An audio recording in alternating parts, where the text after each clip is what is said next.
로마서 10장 17절에 유명한 구절이 나옵니다. 믿음은 들음에 의해 오고 들음은 하나님의 말씀에 의해 온다. 그러니까 성도에게 특히 믿음이 중요하다.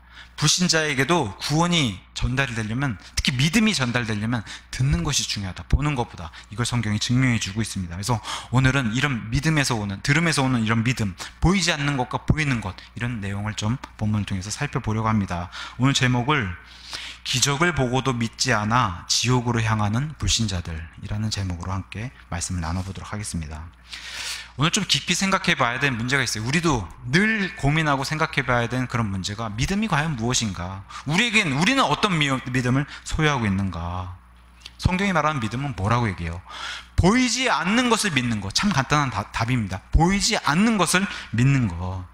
어떤 사람들은 유치하지만 솔직한 이런 질문을 해요. 하나님을 보여주면 믿을게. 그죠? 이런 질문 많이들 합니다. 하나님을 보여주면 믿을게. 아니, 보여줘봐. 눈앞에 보여줘봐. 그러면 내가 믿을게. 이런 얘기 많이 해요. 제 주변에 있는 동료들도, 친구들도 그런 얘기 많이 합니다.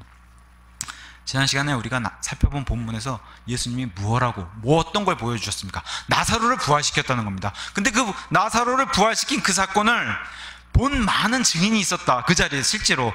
그걸 성경이 우리에게 알려주고 있습니다. 요한복음 9장에 가서 보시면 실로암 사건, 그러니까 날 때부터 보지 못한 그런 자를 예수님이 눈을 뜨게 해주신 그런 실로암 사건, 그 사건을 통해서도 많은 자들이 그 장님이 눈을 뜬 것을 본 증인들이 있었다고 성경이 증언해주고 있습니다. 요한복음 6장에 가서 보시면은 물고기 2마리하고 빵 5개로 예수님이 2만 명이나 되는 인원을 먹이신 오병이어의 기적을 보였다. 그 얼마나 많은 사람들이 그 기적을 눈으로 보고 접했습니까? 지금 요한복음에 나온 기적들만 제가 말씀드리고 있는 거예요. 오병이어의 기적을 통해서 2만 명을 먹이신 이분이 출애굽, 이집트에서 이스라엘을 빼내가지고 광야에서는 그거보다 100배인 200만 명을 먹이고 마시고 고기를 베풀었던 그분이세요. 동일한 분이신데, 너희가 오병이어의 기적을 베푼 2만 명에게 2만 명을 먹이실 수 있는 이런 능력을 가지신 이것도 못 믿으면 사실 광야에 있는 200만 명을 먹이셨다고 하는 사실은 더 못 믿는다는 거예요. 근데 이것조차, 이런 6장에 나오는 오병이어의 기적을 보여주셨다, 이것도 많은 증인이 있는 그런 기록을 성경에 남겨놓으셨습니다. 요한복음 5장에 가서 보시면은 38년 동안 베데스다 연못에서 걷지 못한 병약한 자를 예수님이 일으켜 세우셨어요. 그것도 많은 증인이 있었다 성경이 얘기해 주고 있습니다. 제가 무엇을 말씀드리고 싶냐면은, 증인들이 있다는 거예요. 현장에는 분명 이걸 본 증인들이 있다는 겁니다. 근데 그 증인의 혜택을 받은 사람이 바로 유대인들이에요. 근데 이 기적들을 많이 보고서도 믿지 않는다는 사람이 있다는 게 정말 신기한 일입니다. 그러니까 누군가, 제 동료가, 제 친구들이 하나님을 보여줘라고 해서 기적들을 보면 내가 믿을게 라고 한 사람들은 그 기적들을 보여줘도 믿음이 생기지 않다라는 걸 성경이 계속해서 증명해 주고 있다는 것을 이 사건들을 든 사건을 통해서 제가 말씀을 드린 겁니다. 유대인들도 많이 봤어요. 그 자리에서 하나님의 기적들을 직접 눈으로 본 사람들이 많음에도 불구하고 그 사람들 가운데는 예수님을 믿지 않고 심지어 그것을 보고도 지옥에 간 사람들이 많다고 성경이 증명해 주고 있기 때문입니다. 특히나 어떤 사람들이 가장 집요하게 따라다녔어요. 기적들을 다 보고도 계속 따라다니면서 내 앞에서 해봐, 내 앞에서 보여달라고 하는 그런 종교 지도자들, 이 사람들이 계속해서 예수님을 따라하면서 예수님 시험하는 그런 모습을 복음서 전체에 우리는 살펴볼 수 있습니다. 예수님이 이 사람들을 향해서 뭐라고 표현하셨어요? 악하고 음란한 세대다. 너희는 계속 표적을 구하고 믿지 않으려고 하기 때문에 악하고 음란한 세대라고 예수님 표현해 주셨습니다.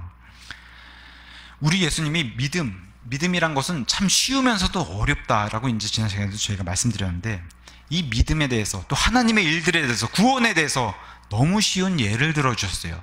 한번 바람을 생각해봐라. 바람. 눈에 보이진 않는데 바람이 없다고 하는 사람이 있다면 그 사람은 미친 사람일 것이다. 바람은 눈에 없지만 분명히 존재한다는 것은 아이들도 다 아는 사실이다. 근데 하나님의 일들이 이런 것이다. 하나님의 기적이 이런 것들이고 하나님의 구원이 이와 같은 것이다. 눈에 보이진 않는다. 하나님이 이와 같다는 겁니다. 눈에 보이진 않지만 분명히 바람과 같이 분명히 존재한다. 왜 그래요? 바람조차도 그분이 만드셨다는 거예요. 그러니까 영적인 일이 이런 것이다 라고 하는 것을 바람이라는 아주 좋은 예를 들어서 요한복음 3장에 니고데모에게 설명을 해주셨습니다. 오늘은 참 본문에 나오는 이 장면이 자기 고집, 자존심, 오만과 독선, 자기의 교만, 이런 것들을 버리지 않고 자기들의 길을, 주님의 길, 하나님의 길이 아닌 자기들의 길을 고집하면서 지옥으로 향하는 그런 불신자의 모습을 좀 살펴보려고 합니다. 그러면서 오늘 본문을 살펴볼 때에 보이지 않는 것을 믿는다는 그 믿음이 무엇인지 우리도 좀 깊게 생각하면 좋을 것 같고, 이 불신은 나랑 예수님이 무슨 상관인가, 아무 상관이 없는 것처럼 보이지만 이 예수님을 믿지 않는 것을 통해서 결국에 이런 불신이 예수님을 죽음으로 몰고 간다. 이게 진리라는 거예요. 불신은 예수님을 죽음으로 몰고 간다는 겁니다. 그래서 이런 것들을 다시 깊게 생각해보는 그런 시간이 되기를 예수님의 이름으로 축원합니다. 자, 본문 가서 보시면 45절과 46절. 그때 마리아에게 와서 예수님께서 행하신 일들을 본 유대인들 중에 많은 자들이 그분을 믿었으나 그들 중에 어떤 사람들은 자기들의 길로 바리새인들에게 가서 예수님께서 행하신 일들을 그들에게 고하니라. 이렇게 이제 시작하고 있습니다. 이 두 구절이 오늘의 가장 요점, 포인트를 잘 얘기해 주는 게 사실 이 두 구절입니다. 오늘 이 두 구절만 가지고 설교해도 될 만큼 이 두 구절이 모든 것을 잘 얘기해 주고 있습니다. 나사로를 예수님이 부활시켰어요. 근데 그 결과물로 나타난 것이 이것이라는 겁니다. 오늘의 핵심, 뭘 얘기하는 겁니까? 기적을 보여줬는데 이 기적을 통해서 믿는 자들이 있고, 이 기적을 보여줬음에도 불구하고 믿지 않는 자들이 있다. 바로 바리새인들, 종교 지도자들에게 달려가서 이 사실을 고한, 그죠? 장례식장에 이 마르다와 마리아를 위로해주고 주기 위해서 온 사람들 가운데 예수님께서 사람을 살리신 이 일을 눈으로 보고서도 믿지 않는 사람들이 있었다. 그걸 본문에 시작해주면서 우리에게 알려주고 있는 겁니다. 그래서 어떤 분은 이런 표현을 했어요. 우리가 어떤 사람들에게 복음을 전하는데 복음을 듣는 사람들이 다 예수님을 받아들이진 않아요. 그죠? 예수님 받아들이기 거의 희박해요. 복음을 아무리 많이 전해도. 그럼에도 실망하지 말라는 거예요. 왜 그래요? 지금 여기 나사로 사건처럼 죽은 사람을 부활시킨, 이거 정말 매우 큰 기적인데 이런 기적을 보고도 믿지 않는 사람들이 있었기 때문에 복음 전해서 듣지 않는 거, 받아들이지 않는 거, 이런 거 가지고 실망하지 말라고 오늘 본문이 시작하면서 알려주고 있는 겁니다. 시간이 좀만 지나면 이 사람들이 무슨 얘기를 쏟아내요? 죽은 게 확실해? 아니, 나사로가 정말 죽긴 죽었던 거야? 이거 가짜 아니야? 뭐 세상 속된 표현으로 이거 짜고 치는 고스톱 아니야? 그렇게 얘기한 사람들이 조금 있으면 나올 거고, 원래부터 죽은 게 아니었던 거야, 이런 가십거리가 예루살렘에 퍼지지 않겠습니까? 이 얘기는 흡사 뭐랑 비슷하냐? 예수님이 죽고 그 다음에 묻히시고 그 다음에 3일 만에 부활하셔가지고 무덤이 비었을 때 종교 지도자들이 어떤 가짜뉴스를 퍼뜨렸어요? 제자들이 시체를 훔쳐갔다라고 퍼뜨렸어요. 그런 내용과 동일하게 사람들 입에서 이와 같은 일이 실제로 부활한 것을 봤어도 시간이 지나면 이런 것들이 잊혀지는 그런 일들을 성경이 설명해 주고 있는 겁니다. 그래서 아까 말씀드렸다시피 믿음은 들음에 의해 오고 들음은 하나님 말씀에 의해 온다는데, 보여지는 기적으로도 사람들이 믿지 않는 사람들이 이렇게 성경 통해서 증언하고 있기 때문에 보여지는 걸 통해서 믿는 그런 믿음보다도 들음을 통해서 믿는 믿음이 정확한 믿음이다라고 성경 우리에게 계속 얘기해주고 있는 겁니다. 그래서 로마서 10장 17절에 그 유명한 구절이 나오고, 그와 또 연결돼서 로마서 10장 14절 제가 읽어드리겠습니다. 그런즉 자기들이 믿지 아니한 분은 어찌 부르리요? 믿어야지 부른다는 겁니다. 하나님을 믿어야지 부르고 외친다는 겁니다. 또 하나, 자기들이 듣지 못한 분은 어찌 믿으리요? 들어야지 믿을 수 있다는 겁니다. 이게 하나님의 방법이라는 거예요. 듣기를 원하는 자가 있다면 하나님이 그 다음에 뭘 보내주시냐? 선포자를 보내준다는 겁니다. 그래서 선포자가 없이 어찌 들으리요? 이렇게 로마서 10장 14절이 우리에게 알려주고 있는 겁니다. 구약시대에는 하나님께서 직접 하나님을 찾는 자들, 창조 세상을 보고 하나님을 찾는 자들이 있으면 하나님이 직접 음성을 들려주시기도 하고 모습을 나타내 주셔서 하나님 말씀해 주시기도 하셨어요. 그러다가 구약시대에도 대언자들이 생겨나기 시작하면서 하나님의 대언자들을 보내서 말씀을 대신 전해서 하나님 말을 전하기도 했습니다. 이 땅의 복음서에 공생의 기간에 예수님이 이 땅에 등장하셔가지고 예수님이 이제는 직접 하나님이신 예수님이 사람의 몸을 입고 내려오셔서 직접 예수님 하나님 자신을 계시하시면서 하나님을 선포하셨어요. 그리고 하나님께 아들이 있다는 사실을 계시하시면서 선포하셨어요. 신약시대는 어때요? 여기 말씀처럼, 로마서 말씀처럼 하나님의 사람들인 선포자들을 보내주신다는 거예요. 하나님께서 분명히 하나님을 찾는 자들이 있으면 선포자를 보내주신다. 이게 하나님의 방법이라는 겁니다. 어떤 사람들은 계속 물어봐요. 착한 일을 하고 평생 착하게 살은 사람이 예수님을 안 믿으면 지옥에 가냐? 이런 질문 꽤 많이 합니다. 예수님을 전혀 믿지 않고 교회도 다니지 않았는데 사람이 보기에 너무 착하다는 거예요. 너무 착한 사람이었는데 그런 사람은 어떻게 되냐, 그런 사람도 지옥에 가냐 하고 이렇게 좀 비꼬면서 우리에게 질문을 하는 사람들이 있습니다. 답부터 말씀드리면 뭐예요? 이런 사람은 지옥 갑니다. 지옥 가요. 정확하게 얘기하면 지옥 갑니다. 착한 일의 기준이 뭐예요? 사람의 기준을 뒀다는 거예요. 사람의 생각의 기준을 뒀다는 거예요. 그 사람들은 사람마다 자기 기준이 다 다르고 자기가 착하다고 생각하는 게 다 다른데 사람에게 기준을 둔다는 거예요. 우리의 기준은 뭐라고 얘기합니까? 우리의 기준 성경이에요. 그럼 성경이 뭐라고 얘기하냐? 모든 사람들 하나님의 영광에 이르지 못해서 모든 사람이 죄인이고 모든 사람이 지옥에 갈 수밖에 없는 그런 처지에 처해 있다라고 얘기해 주는 진리가 바로 성경이 기준으로 우리에게 알려주고 있기 때문에 모든 사람은 다 지옥에 갑니다. 아무리 사람 눈에 착하게 살았다고 해도 이게 정확한 정답입니다. 그러면 또 얘기를 하죠. 아니 그러면 우리가 보기에는 이순신 장군, 세종대왕 이 엄청난 업적을 이루고 나라를 이렇게 구하신 이런 분들도 지옥에 갑니까? 뭐라고 얘기해 줘야 돼요? 정확한 정답은 네, 지옥에 갑니다. 지옥에 간다고 얘기해 줘야 되는 거예요. 우리나라가 아까 제가 기도를 드렸다시피 불쌍한 민족이에요. 왜? 하나님 변방에 있는 민족이었고 하나님을 찾지 않는 그런 민족이었어요. 우리나라가 과거에 불과 이순신 장군, 세종대왕이 살 때만 해도 500년 전 아내들은 조선시대였는데 이 시대의 유럽에서는 어떤 일이 벌어졌어요? 종교개혁이 일어나고 막 그런 때였어요. 그런 때에도 우리나라는 이 창조 세상을 보면서 하나님 찾는 자가 단 한 명도 없었다고 얘기해 주는 거예요. 로마서 말씀이. 우리나라만 그래요? 옆나라 중국도 일본도 마찬가지라는 거예요. 하나님을 찾는 민족들이 아닌 그런 이교도에 속해 있었던 그런 민족이었을 뿐입니다. 우리나라가. 근데 만약에 우리나라에서 어떤 한 사람이 하나님을 찾는 사람이 있었다 그러면 하나님이 반드시 선포자를 보내주셨을 것이다. 이게 성경이 말하는 진리라는 겁니다. 그럼에도 하나님을 찾는 사람이 하나도 없었다는 겁니다. 만약에 우리나라 2000년 전으로 가보면 삼국시대라든가 아니면 그 전에 고조선으로 가다 보면은 성경에서는 구약시대예요. 그 구약시대에 만약에 하나님을 찾는 사람이 있다, 한 명이라도, 그럼 하나님이 직접 나타나셔서 음성을 들려주시는 이러한 은혜를 베풀어 주실 텐데 그럼에도 불구하고 그런 사람들은 없었다는 겁니다. 그러니까 우리나라 비교적 짧은 기독교 역사 200년 전에 이 나라를 불쌍히 여기셔서 정말 이 나라에 많은 하나님의 자녀들과 많은 은혜를 베풀어 주셨다는 거 우리가 역사적으로 다 아는 사실입니다.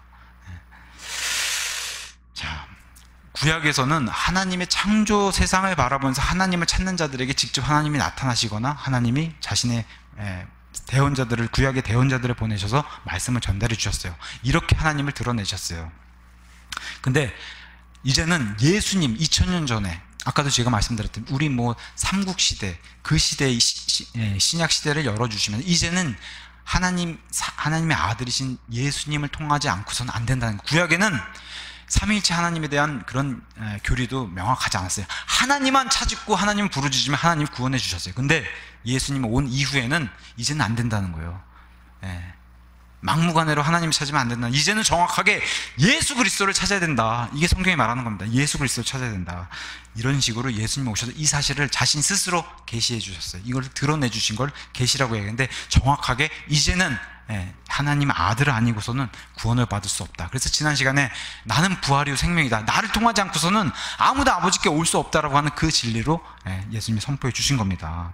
그래서 이러한 우리는 구약시대와 신약시대를 나누는 거, 아니면 홍수 이전과 홍수 이후를 나누는 거, 아니면 죄가 없었던 에덴 동산이나 죄가 생겨났던 에덴 동산 이후라든가 이런 모든 것을 하나님이 다 나눠 놓으신다고 하는 세대주의를 믿습니다. 우리는 이것은 또 다른 말로는 경륜주의라고 얘기해요. 하나님의 통치 방식이 바뀌는. 그래서 구약과 신약은 완전히 바뀌는 거예요. 하나님을 믿는 게 아니라 신약시대는 예수 그리스도, 그분의 아들인 예수 그리스도를 믿어야 되는 통치 방식이 바뀌는, 우린 이러한 것을 믿는 세대주의를 믿는다, 이렇게 얘기하는 겁니다. 고린도전서 1장 18절, 선포자가 이렇게 선포하는 어리석은 십자가를 선포하는데, 십자가를 선포함이 멸망하는 자들에게는 어리석게 들린다는 거예요. 어리석게 들린다. 선포자를 보냈음에도 불구하고 그 선포를 들었는데 멸망하는 자들에게는 어리석은 것이로되 구원받은 우리에게는 하나님의 파워로 우리를 지옥에서 건져주시는, 구원해주시는 그런 파워로 우리에게 주시고 우리 안에도 그런 파워인 성령님을 주셨다, 이렇게 성경이 얘기하고 있습니다.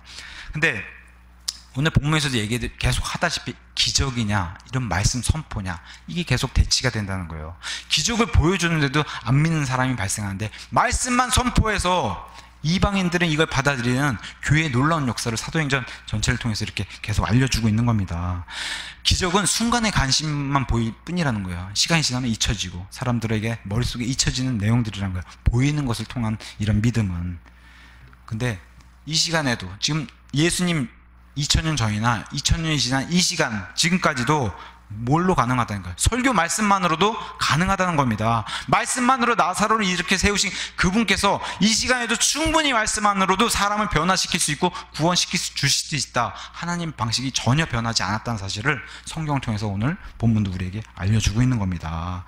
오늘날에도 하나님이 베푸시는 이런 기적과 은혜는 수백 수천만 명에게 계속 일어나고 있어요. 이 시간에도. 그죠? 근데 이런 기적이 일어나고 있지만 어떤 사람들은 이런 기적을 보고 또 하나님 말씀 접하고 주님을 믿는 사람들이 생겨나는 반면 어떤 사람들은 이 기적을 접하고도 여전히 하나님을 멀리하고 기적이라고 분명히 그들 입술로도 고백함에도 불구하고 하나님을 믿지 않는 사람도 이 시간에 여전히 2000년 전 이 유대인들과 동일하게 지금도 여전히 일어난다는 거예요.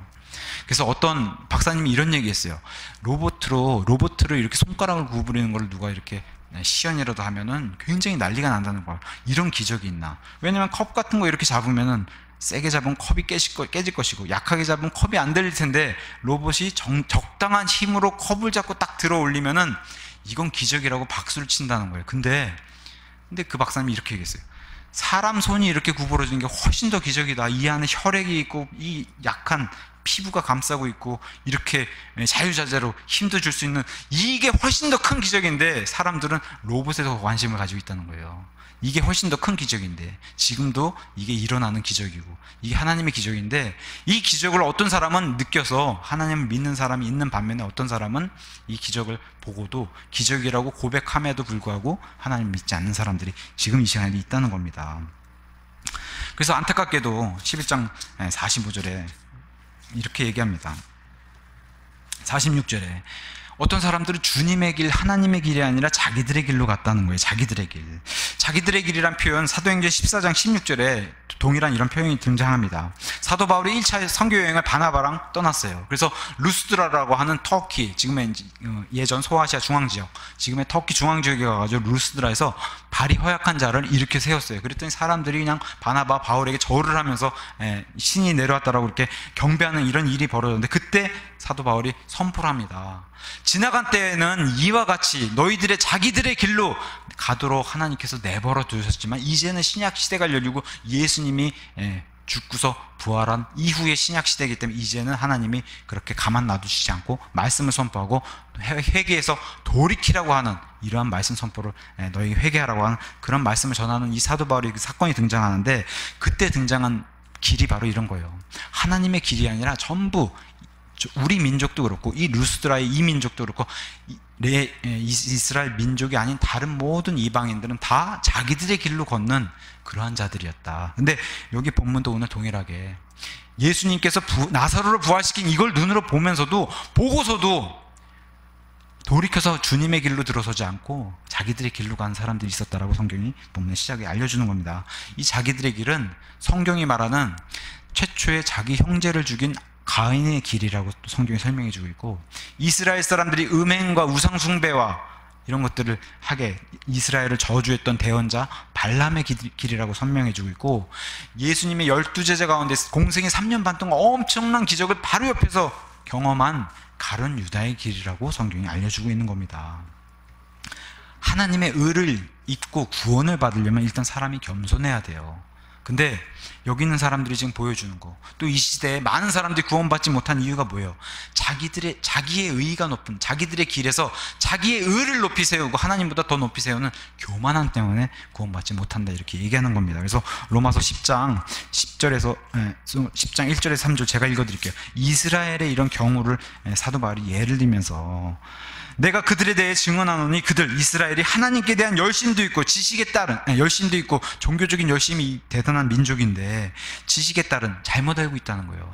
제대로 알지 못하고 있다는 겁니다. 그러면서 그들 이스라엘이 하나님의 의를 알지 못하고 구원받지 못한다는 거예요. 이스라엘들이 자기 자신의 종교적인 의를 세우고 자기의 의를 세우고 하나님보다 이걸 높이 세우는 그런 교만을 세워서 그러고 다니면서 하나님의 의에 복종하지 아니하였다. 이게 이스라엘 사람의 현 상태라는 겁니다. 지금까지 지금까지도 이스라엘 사람들 자기 목을 뻣뻣하게 세우고 겸손하지 않고 교만한 상태로 예수님을 여전히 받아들이지 않고 구원받지 못한 그런 나라로 지금까지 2000년을 그렇게 살아오고 있습니다. 그걸 잘 보여주고 있어요. 어떤 사람들은 예수님의 이런 이야기라든가 예수님의 설교를 듣고 꽤 많은 시간이 지나거나 10년이 지나거나 아니면 뭐 3, 4년이 지나건 뒤에 구원받은 사람들 우리가 경험해 볼 수 있습니다. 그럼 그 사람들은 뭐라고 간증해요?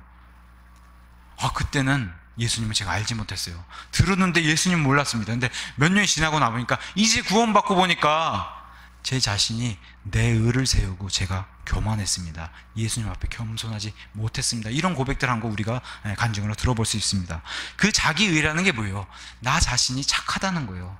나 자신이 스스로 선하다는 존재로 나를 그렇게 여긴다는 거예요. 내가 하나님보다 더 옳다라고 생각한다는 거, 나 스스로가 구원받지 못한 사람들의 대부분의 특징이에요. 그리고 또 뭐예요? 성경이 잘못됐다. 이걸 어떻게 믿을 수 있냐? 이렇게 얘기한다는 거예요. 그런 사람들은 구원을 받지 못하는 자기 의를 세우는 사람입니다. 우리가 충분히 알 수 있습니다.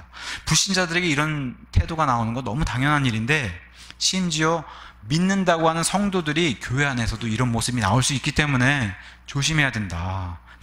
우리에게 성경이 그걸 경고로 주고 있습니다. 성도들에게도 얼마든지 일어날 수 있는 행동입니다. 교회 안에서도 자신을 낮추지 않고 자신의 의를 세우면은 교회의 질서가 깨지는 모습, 우리가 얼마든지 그런 거 경험해 볼 수 있습니다.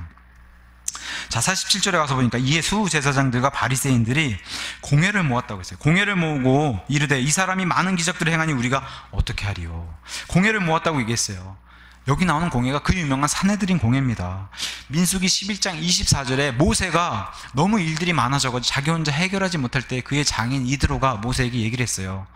혼자서 일하지 말고 지혜로운 그런 치리자들을 모아서 이 사람들과 함께 재판하고 이런 사람들 모으라고 해서 70명의 장로를 모아서 시작한 제도가 정착이 돼가지고 쭉 역사적으로 이어내려온 게 바로 이 시대, 예수님 시대에는 산헤드린 공회라고 하는, 그래서 70명의 치리자들과 종교 지도자들과 대제사장을 두는 이러한 체제를 이 산헤드린 공회라고 얘기하는데, 그 공회를 모았다는 거 보니까 이 일이 얼마나 이들에게는 위중한 사건인지 성경이 잘 드러내주고 있습니다. 우리로 따지면 대법원이란 그런 기관으로 볼 수도 있고 국회라고 하는 그런 기관으로 볼 수 있는 그런 기관이에요. 근데 안타깝게도 이 성경에서 이 공회, 믿는다고 하는, 또 이스라엘을 다스린다고 하는 지도자들이 모여있는 그런 기관인데도 불구하고 이 공회가 쓰였을 그런 단어가 쓰이는 것에 가서 보면은 다 하나님을 대적하는 부정적인 단어로 쓰였다는 게 정말 안타까운 일입니다. 이 공회가 지금, 그래서 사도행전 가서 보시면은 진리를 방해하는 목적으로 쓰인 게 7장 48절, 요한복음 7장 48절에 이렇게 성경이 우리에게 증언해주고 있어요. 치리자나 바리새인들 중에 과연 누가 예수님을 믿었느냐? 안 믿는다는 거예요, 지도자들은. 근데 그 지도자들이 속해 있는 그런 기관이 바로 산헤드린 공회라는 거예요. 이 공회라는 단어, 지금도 WCC라고 하는 그런 단어 속에 포함되어 있는 그런 단어예요. 이 성경의 단어가 WCC, 목적과 유사합니다. 종교 통합을 그런 목적으로 해가지고 겉으로는 평화와 용서와 화합을 그런 모습을 취하면서 뒤로는 어떻게 해요? 진리를 방해하고 예수님을 대적하는 이런 모습을 보이는 게 바로 WCC, 종교 통합의 이런 운동인데, 그런 공회, 지금 이 시간에도 그런 공회들이 여전히 활동한다는 겁니다.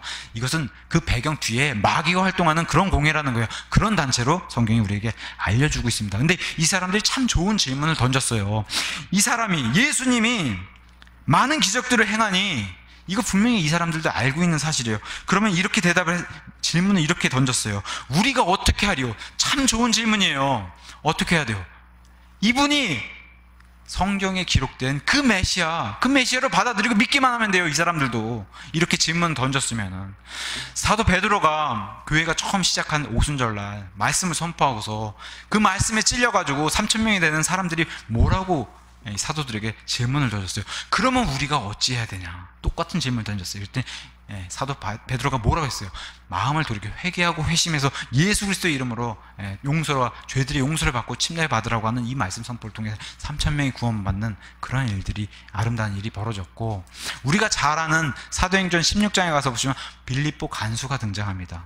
빌립보 간수도 동일한 질문을 했어요. 그럼 선생들아, 사도 바울에게 질문했지 않습니까? 우리가 어찌해야 구원을 받느냐, 어찌해야 하냐고 이렇게 질문을 던졌을 때 사도 바울이 정확하게 대답을 합니다. 주 예수 그리스도를 믿으라. 그리하면 너가 구원받고 내 집이 구원을 받으리라 하는 이 말씀, 진리의 말씀을 동일하게 던진 질문에 어떤 사람들은 구원을 받았는데, 지금 여기 본문에 등장한 이 종교 지도자들과 유대인들은 우리가 어떻게 하리요? 질문 던졌더니 어떤 대답을 줘요? 죽여야지. 이 답이 나왔던 거예요. 정반대의 답. 죽여야지. 원래는 이 구약 성경에 기록된 이 많은 기적들을, 지금 보여주는 많은 기적들을 신뢰하고 이분이 메시아구나 믿으면 되는 문제였는데 그걸 하지 않는다는 겁니다. 예수님도 너무 답답하시니까 10장 37절에 이렇게 말씀하셨어요. 내가 만일 내 아버지의 일들을 행하지 아니하거든 나를 믿지 말아라. 그러나 내가 행하거든, 내가 이 기적들을 보이거든 너희가 나를 믿지 아니할지라도 이 기적들, 이 일들은 너희가 믿으라. 예수님도 너무 답답하시니까 이런 말씀을 주셨습니다. 48절에 이들의 방향이 이래요. 만약 우리가 그를 이대로 두면 모든 사람이 그를 믿을 것이요 그러면 로마 사람들이 와서 우리의 터전과 민족을 다 빼앗아 가리라. 이들도 인정하는 게 뭡니까? 그냥 두면은 다 이 사람들은 다 예수님께로 간다는 거예요. 그냥 놔두면 다 예수님께로 간다. 근데 이 지금 종교 지도자들을 앞세워가지고 뒤에서 마귀가 하는 행동도 똑같아요. 예수님을 그냥 놔두면 마귀의 태도가 똑같아요. 예수님을 그냥 놔두면 큰일 나겠구나. 지금 마귀가 이 사람들과 동일하게 움직이고 있는 모습을 그 뒤에서 잘 보여주고 있는데, 종교 지도자들은 자기들도 고백했어요. 인정했어요. 예수님을 그냥 놔두면 이스라엘 전체가 그냥 예수님께로 다 넘어가겠구나, 다 믿겠구나. 근데 이 사람들이 지금 관심 갖는 건 뭐예요? 나라요? 민족이요? 백성이요? 이런 거 아니라는 거예요. 결국엔 자기 밥그릇 문제예요. 자기 밥그릇. 내 위치, 내가 가지고 있는 부, 내가 가지고 있는 권력, 명예가 사라지겠구나. 왜? 예수님의 이 이스라엘이 다 민족이 예수님을 믿으면은 예수님은 분명히 새 왕으로 세울 거고, 그렇게 되면은 새 왕이 섰다 해서 로마 사람들이 이 왕과 민족들과 이 나라를 다시 처부수로 들어와서 우리가 완전히 멸망할 텐데 그걸 뺏길까봐 지금 나라 걱정이 아니에요. 백성이 걱정이 아니라 이 사람들의 걱정 뭐예요? 내가 가지고 있는 부와 권력, 재산, 명예, 이런 것들이 지금 이 사람들의 눈엔 이런 게 지금 최우선이라는 겁니다. 성경의 진리는 이렇게 얘기합니다. 마음에 가득한 게 입으로 나온다고 얘기했어요. 마음에 가득한 게. 이 사람들의 마음에 가득한 게 지금 뭐예요? 이런 게 등장한다. 부와 명예와 권력. 가만두면 안 되겠다는 겁니다. 그래서 사탄도 같은 생각을 했어요. 사탄은 분명히 자기 소유인 마귀들의 자녀들인 자신들의 구원받지 못한 자녀들을 마귀는 소유하고 있어요. 근데 그 마귀들을 놔두면 예수님께 뺏기겠구나. 사실 이것은 마귀가 가장 싫어하는 일입니다. 또한 뭐예요? 마귀는 자신의 권능, 그죠? 성령님의 권능으로 뺏기는 것도 싫어하고, 마귀 역시 하나님과 같이 높아지려고 하는 그런 교만이 있기 때문에 나 역시 마귀, 나 역시도 경배받고 싶어하는 이런 것들을 잃고 싶지 않아 한다는 거예요. 마귀 역시. 그래서 종교 지도자들을 통해서 마귀의 모습도 여실히 드러내고 있는 걸 성경 기록을 통해서 우리에게 알려주고 있습니다. 사람이 구원받으면은 마귀의 왕국에서 하나님의 왕국으로 옮겨진다고 성경이 얘기해요. 그래서 성경의 간단한 표현으로 사망에서 생명으로 옮겨진다, 이렇게 성경이 표현하는 겁니다.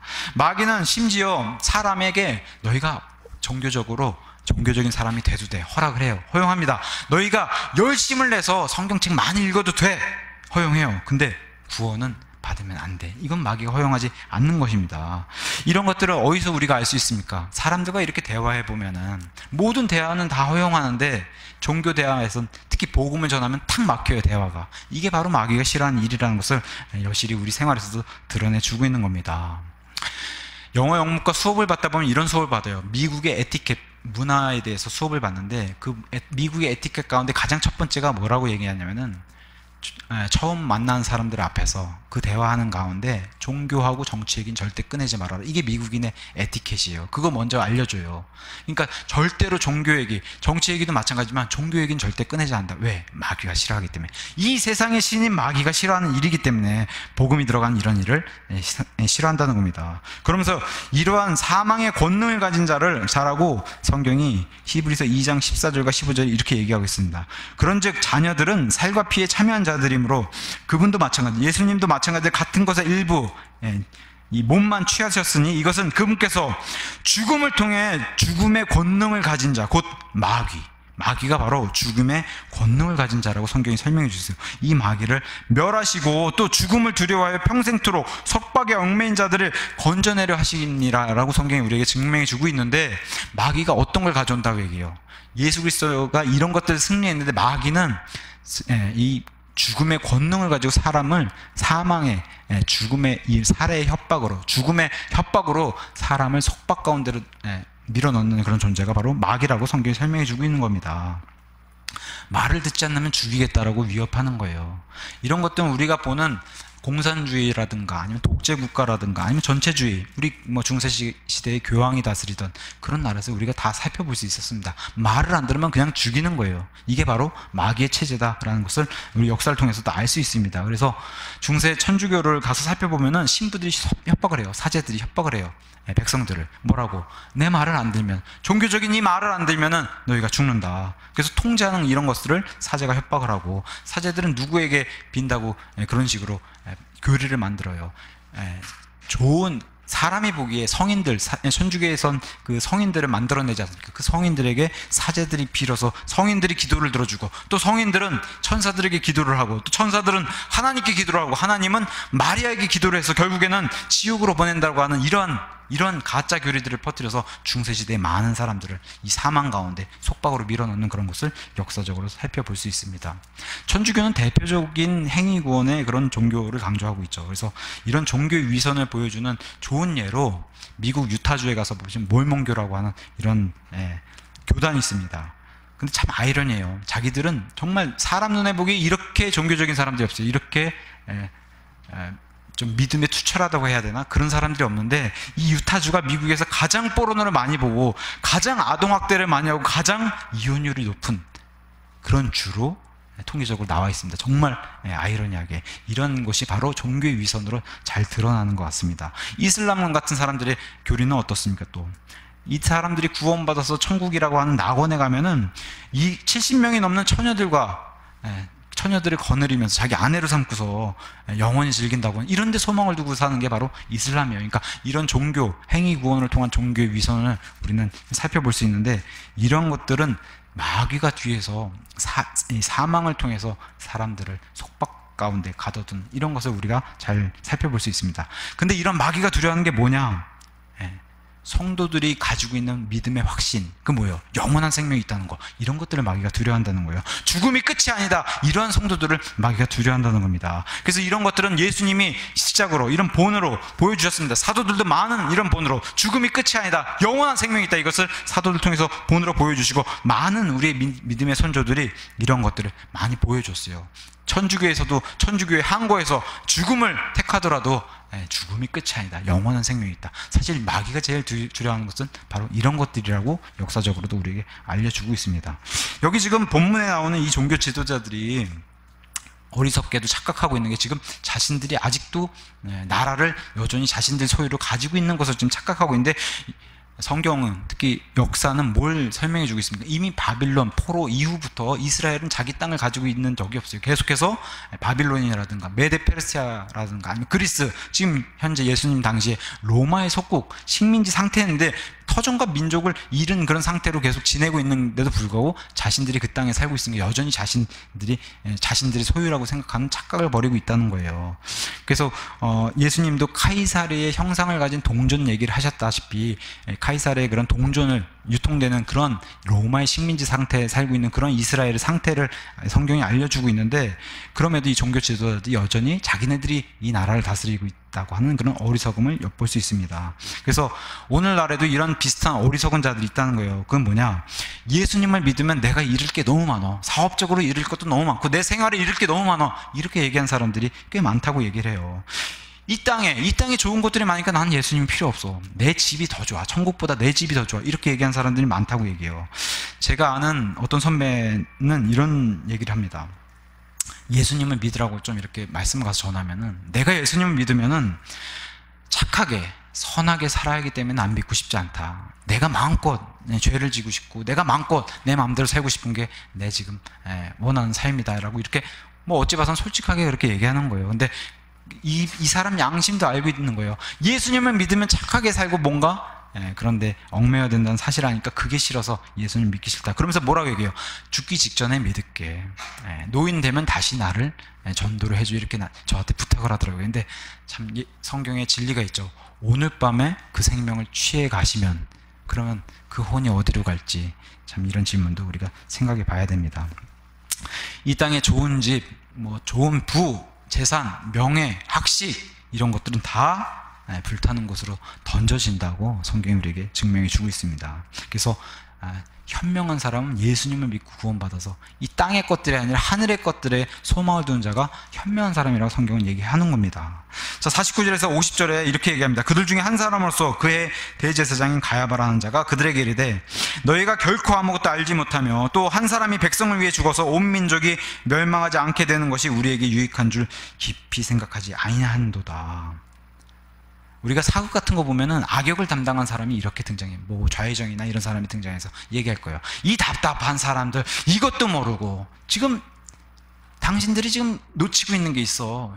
이 사람만 죽이면 될 거 아니야. 문제가 너무 간단한 건데 왜 이거를 못해 하면서 하나님이 이 사람의 입에 직접 말씀을 주신 대언까지 한다는 겁니다. 근데 의도가 좀 완전히 달라요. 하나님의 의도와. 그건 뭐냐? 한 사람이 백성을 위해 죽어서 온 민족이 멸망하지 않게 되는 것. 이게 바로 우리에게 유익. 지금 종교 지도자들에겐 이게 유익인데 하나님 편에서 하나님의 의도는 뭐예요? 이걸 대언이라고 말씀해 주셨으니까 하나님 편에서는 이 예수 그리스도의 죽음을 통해서 온 민족이 아니라 모든 민족을 구원에 이르게 하는, 멸망하지 않게 하는 그 방법이 하나님에게는 유익하다. 이 똑같은 단어를 통해서 하나님의 의도와 사람의 의도, 이 의도가 다른 것을 성경 기록을 통해서 보여주셨습니다. 가야바의 논리는 예수님만 죽이면 해결된다는 거예요. 근데 성경 역사, 성경 기록을 통해서 우리가 뭘 알 수 있습니까? 해결됐는가 정말? 예수님을 죽이면은 해결되는가? 이 사람들의 의도처럼 예수님을 죽인 뒤 40년 뒤에 완전히 예루살렘이 멸망하고 이스라엘이 멸망하는 것을 역사 속에서 보여주면서 이 사람들이 문제가 해결 안 된 것을 성경이 잘 보여주고 있고 또 역사가 잘 보여주고 있습니다. 로마 식민지 상태였기 때문에 그들의 생각, 하나님의 아들 그 생각과 달리 이 아들이 득세해가지고 이 아들을 통해서 자신들이 죽일 수는 없으니까 자신들의 법으로 지금 죽일 수는 없어요. 로마의 법이 우선적이기 때문에. 그러니까 이 아들을 죽이기 위해서는 이 사람이 새 왕이 되려고 하는 반란의 죄를 저지르려고 한다는 그 죄목을 뒤집어 씌워서 그 죄목으로 죽이는 거예요. 사실 유대인의 마음속에는 하나님, 자신이 하나님이라고 말씀하시는 그 선포를 듣고 그 말씀 때문에 죽이고 싶었지만 로마 빌라도 총독 같은 로마 치리자들에게는 이 사람이 지금 쿠데타를 일으키려고 하는 사람이기 때문에 그 죄목을 뒤집어 씌워서 예수님을 십자가 처형한 것을 우리가 살펴볼 수 있습니다. 동상이모링이라고 하는 말이 있죠. 한 구절 안에 이 구절을 바라보는 사람의 의도와 하나님의 의도가 완전 반대되는 그런 것도 살펴볼 수 있고, 그래서 사람이 무슨 의도를 가지고 악하게 이 예수님과 진리의 말씀을 무너뜨리려고 하려고 해도 하나님 손바닥 안에 있다. 그래서 하나님의 섭리로 이것을 사람이 무슨 짓을 하더라도 하나님이 다 선으로 갚아주시고 승리하신다라고 하는 것을 오늘 이 본문을 통해서 잘 알려주고 있습니다. 분명히 하나님은 이 사람의 생각 속을 아시고 그 속중심을 분별하시는 그런 분이시라는 것도 알려주시고, 이 사람의 이 악한 행동을 통해서도 하나님이 이것을 움직여서 하나님의 승리로 이끄시는 그 역사로 움직이시는 그 중심이 있다고 하는 것도 성경을 통해서 알려주고 있습니다. 절대적인 진리는 뭐라고 합니까? 51절에 그는 스스로 이 말을 하지 않고 그의 대제사장이므로 예수님께서 그 민족을 위해 죽으실 것을 대언했다는 거예요. 자신은 분명히 자신의 의지로 얘기했는데 그 의지 안에서 하나님이 말씀을 집어넣으셔가지고 하나님의 말씀도 동일하게 성경 기록에 기록해 주시면서 이 말씀을 대언으로 넣어주시고, 더 중요한 진리 52절에 한 민족뿐만 아니라 모든 민족을 멸망하지 않고 이 한 사람의 죽음을 통해서 모든 민족을 건지신다는 겁니다. 그러면서 그분께서 그 민족만을 위해 죽지 아니하시고 널리 흩어진 하나님의 자녀, 저와 여러분 같은 하나님의 자녀를 함께 모아서 유대인이든 이방인이든 다 그 중간 벽을 허무시고 하나가 되게 하려고, 예수 그리스도 이 죽음을 통해서 하나가 되게 하려고 죽으실 것을 대언하였다라고 성경이 이렇게 말하고 있습니다. 그래서 갈라디아서 3장 26절 하나님의 자녀들이란 단어 나와요. 하나님의 자녀들. 그래서 우리가 동일한 이 요한복음 저자인 요한이 요한일서 3장 10절에서 이렇게 동일하게 얘기했습니다. 3장 10절에 이로써 하나님의 자녀들이 있고 마귀의 자녀들이 드러나니 누구든지 의를 행하지 아니한 자는 자기 형제를 사랑하지 아니한 자는 하나님께 속하지 아니하였다. 그래서 하나님의 자녀가 있고 마귀의 자녀가 있다. 이런 걸 얘기해 주셨습니다. 또 로마서 8장 16절 성령님이 증언하니 하나님의 자녀들에 대한 성경이 이렇게 증언해 주고 있고, 갈라디아서 3장 26절에 하나님의 자녀들인 하나님의 아이들, 너희가 다 그리스도 예수님을 믿는 믿음으로 말미암아 하나님의 아이들, 이란 표현을 썼어요. 자녀들, 아이들 동일한 표현입니다. 영어로는 다 children이에요. 그래서 하나님의 아이들이 되었다라고 해서 이렇게 얘기한 성경 구절도 우리에게 알려주고 있습니다. 53절과 57절, 53절 가서 보시면은, 이에 그들이 그날부터 그분을 죽이려고 함께 의논하니라. 그래서 종교 지도자들이 이제 최고조에, 예수님 죽이려고 하는 그런 살기가 최고조에 올라와 있고, 그러면서 57절에 이제 수제사장들과 바리새인들은 다 그분 예수님을 붙잡기 위해서 누구든지 그분께서 계신 곳을 알거든 그곳을 알리라고 명령, 이제는 수배 명령까지 내리면서 예수님을 죽이려고 하는 이런 본격적인 그런 자세를 취하기 시작하면서 예수님을 죽이려고 하는, 이제 죽음의 때가 가까이 왔다. 성경이 그걸 알려주고 있습니다. 그래서 사람들이 가십거리로 무슨 얘기를 하기 시작하냐. 55절에 유대인들의 유월절이 가까이 왔다. 이 유월절이 바로 예수님이 돌아가셔야 할, 하나님 어린 양으로 죽임당하셔야 할 그 마지막 명절 유월절이 다가온 겁니다. 이제 얼마 안 남았어요. 지금 십자가로 가야 되는. 그래서 유대인들의 유월절, 성경 표현에 유월절은 분명히 하나님이 만들어 놓으신 명절이, 하나님의 명절임에도 불구하고 유대인들의 유월절로 변질이 됐다고 하는 성경이 알려주는 거예요. 이미 사람들의 전통을 따르는 그런 유월절로 바뀌었다. 그래서 이 유월절, 예수님의 죽음이 가까이 오면서 유월절, 예수님의 공생의 기간에 네 번째 맞는 마지막 유월절을 성경이 설명해 주고 있습니다. 그래서 죽음이 임박함을 설명해 주고 있고, 유월절이 가까운 이런 큰 명절이 오면 사람들은 명절에 앞서서 자신을 정결케 하는, 옷을 빨거나 머리를 깎거나, 그죠? 그다음에 몸을 깨끗이 씻는 이런 정결례를 행하기 위해서 예루살렘에 방문하면서 사람들이 입에 오르락내리락 하는, 과연 예수가 오면 죽을 텐데 지금 수배 명령도 떨어져 있고 올까 하는 이런 가십거리로 예루살렘이 다시 들썩이는 이런 일, 사람들이 모이기 시작하면서 그런 일을 성경이 잘 보여주고 있습니다. 그래서 여기 정결하게 하는 일 참 중요한 거예요. 우리가 생각해 봐야 되는 게, 하나님께 나오려고 하는 자들에게 하나님의 율법으로 너희가 너희 몸을 깨끗이 씻고 의복을 빨아서 깨끗한 옷을 갈아입고 내게 나타나 내 앞에 서야 된다라고 예배의 자세를 여기서 우리에게 알려주고 있는데, 우리는 예배 드릴 때 어떤 상태로나 하나님 앞에 예배 드릴 때 우리의 몸, 마음, 우리가 입는 옷까지도 정결하게 하고 온가. 우리도 그걸 좀 살펴보면 좋을 것 같습니다. 어떤 분이 이런 설명을 했어요.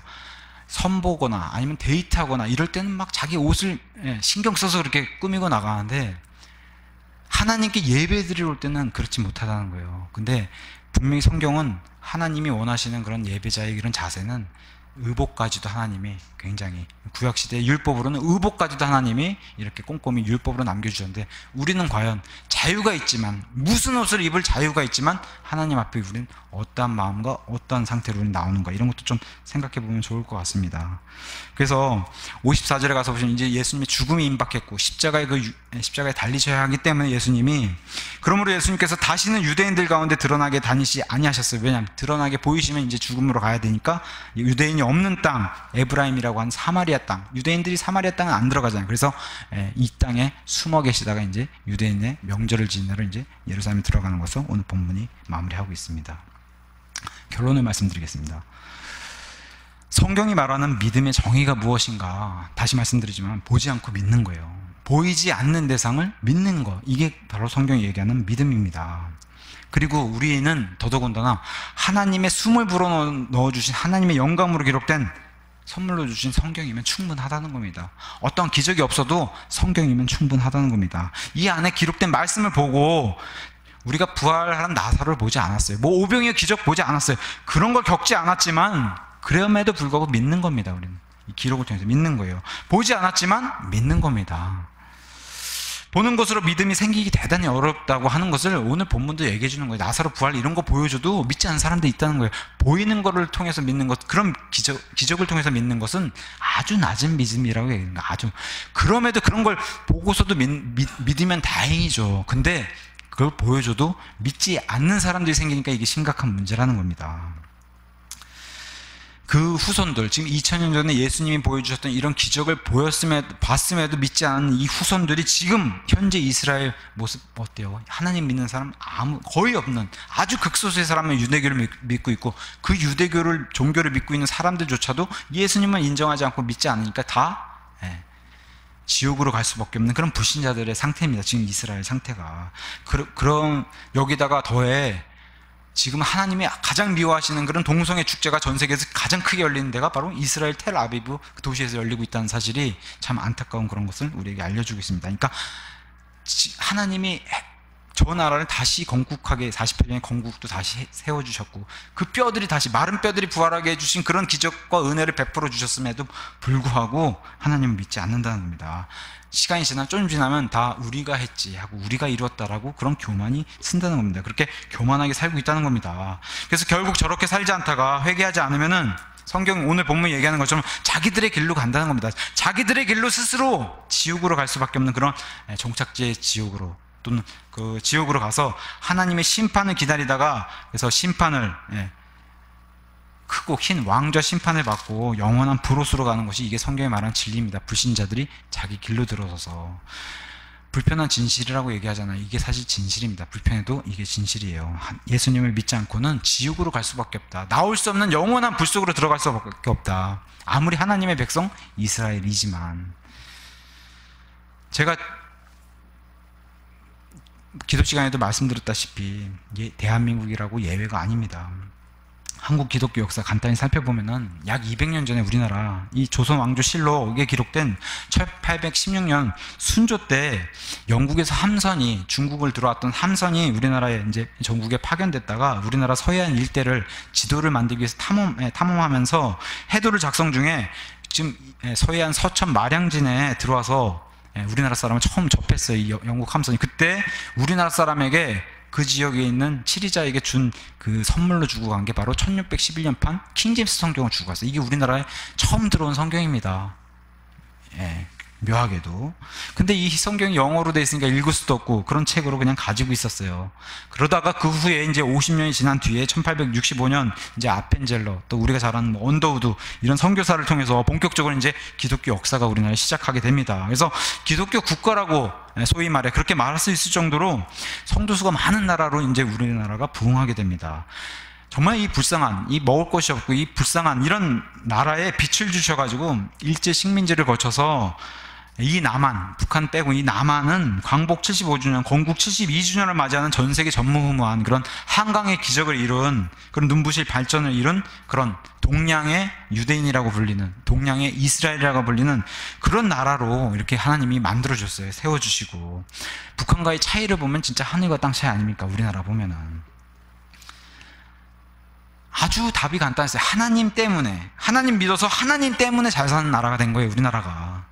근데 이런 하나님의 은혜를 잊고 우리나라도 똑같이 이스라엘처럼 우리가 다 했다 이거 우리가 다 국민들이 이거 땀 흘려서 우리가 이룩한 거지 무슨 하나님의 은혜냐 하고 우리 먼저 특히나 교회가 먼저 배도하기 시작했어요. 하나님을 배반하고. 그래서 그 믿음을 버린 결과 그 징계를 지금 받고 있는 거라고 그렇게 생각을 합니다. 저는 그 징계를 받고 있는 거예요. 이 나라, 이 체제, 이 나라의 지금 전 세계를 덮는 이 코로나라든가 이 나라의 이런 물난리라든가 이런 것들이 다 우리나라가 하나님의 징계를 받고 있는 것이라고 그렇게 우리를 돌아볼 시간, 특히 교회가 우리를 돌아볼 시간이라고 그렇게 그런 시간을 가져야 된다고 저는 그렇게 생각을 합니다.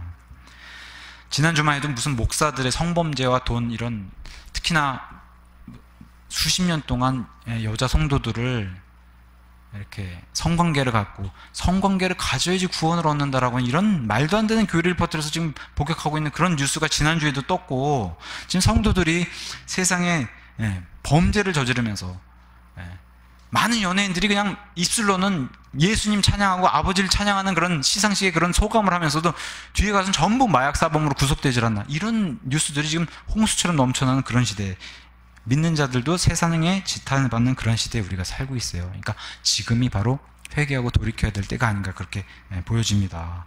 기적을 보고도 믿지 않는 자신들의 길을 가는 거예요.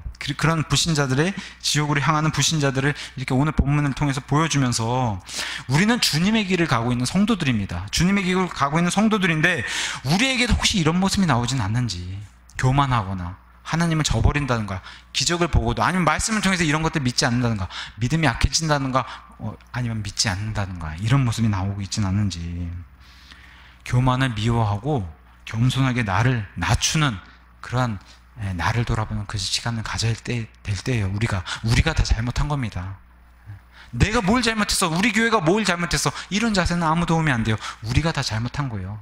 이 나라가 지금 잘못돼 가고 있는 거죠. 그래서 우리가 먼저 내가 먼저 회개하고 우리 교회가 회개하고 그리고 나아가서 한국에 있는 기독교들이 교회들이 회개하면 좋을 것 같습니다. 그래서 우리 먼저 교만을 미워하고 겸손하게 나를 낮추면서 한 주를 살아가는 우리 진주영광 침례교회가 되기를 예수님 이름으로 축원합니다.